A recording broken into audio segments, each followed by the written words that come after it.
You know, you watch all those rom-coms where there's always kind of a beta male guy who's being real friendly and always failing miserably with the women because basically he's lying to himself and to them. He's a persona.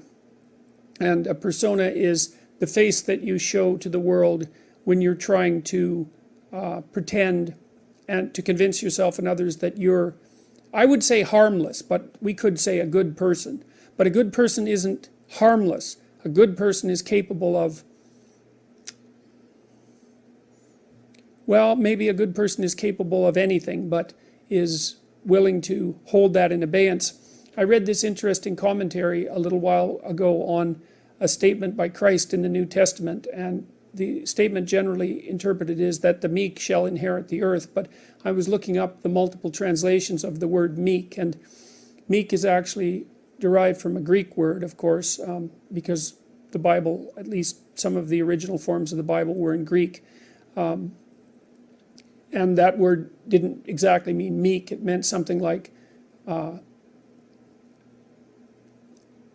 those who have weapons and the ability to use them, but determined to keep them sheathed will inherit the world.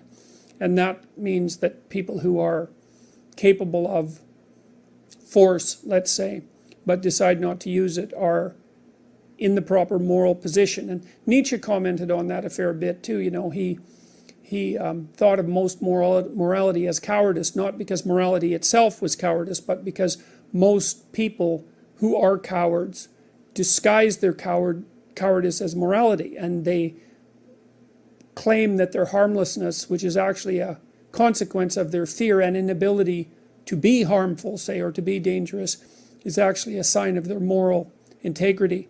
And that's a really bad idea. So, you know, if you're an axe murderer but you don't have an axe, that doesn't mean that you're moral. So now with regards to, so that's the persona. And the persona is the mask that you wear, and that's what persona means, is the mask that you wear to convince yourself and the world that you're not a terrible monster, so that when you look at yourself in the mirror you don't have to run away screaming. You know, and you might think, well, that's a bit of an overstatement, but Jung was very interested in phenomena such as, say, the psychological phenomena that would characterize the actions of someone who might be an Auschwitz camp guard, for example. And, you know, that's a pretty monstrous form of behavior. And the thing about Auschwitz camp guards is that there's no reason to assume, really, that they were much different than normal people. Now, there would have been exceptions, obviously, but, and what that means is that perhaps you too could be an Auschwitz camp guard, and perhaps you would even derive some enjoyment out of it, and you might think not, but you shouldn't think not so quickly. And what that also implies is that if you could see what that meant when you looked in the mirror and looked at yourself, you might run away screaming, because you'd have a revelation of just exactly what the human being is capable of. And that's a very unpleasant revelation, and also one of the things that stops people from being enlightened, because that revelation of the evil of the self is part of the journey to enlightenment, and an early part. Now the shadow would be all the parts of the personality that the persona rejects, and that might be the aggressive elements. Certainly that's the case for people who are hyper-agreeable.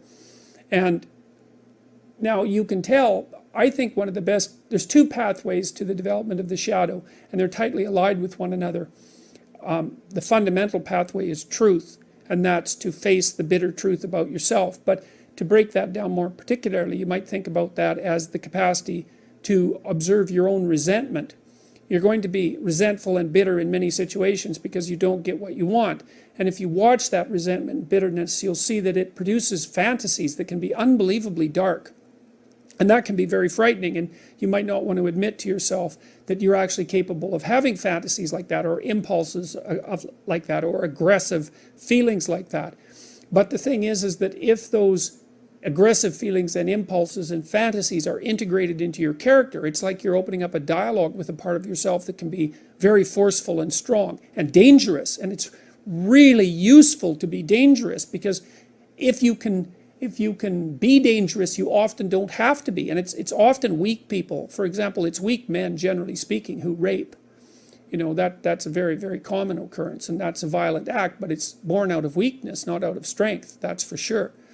And so Anyways, you attend to your resentment honestly, and you observe yourself and what you're actually like. You got to pay attention as if you don't know yourself, as if you might harbor hidden devils, and then maybe they'll emerge. Now, Jung also felt that sort of embedded inside the shadow were the contrasexual tendencies. And so, for example, sometimes you see people who are well-developed, men, let's say, and we can also talk about women in this regard. Men who've integrated their shadow often also develop a kind of peculiar grace that would be a consequence of not only allowing their aggressive side to step forward, but also their feminine and compassionate side that they may have kept squelched because of embarrassment about it, or because they'd been harassed for being weak, or any number of things. So, but the practical approach for developing your shadow, I would say, is to contemplate and consider your resentment and notice what it says. And because your resentment will also tell you what you have to say.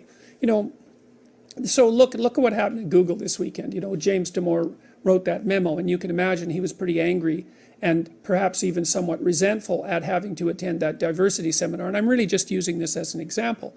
But what he did was decide that that meant that he had something that he had to say, and then look at the consequences of that, man. It's absolutely unbelievable.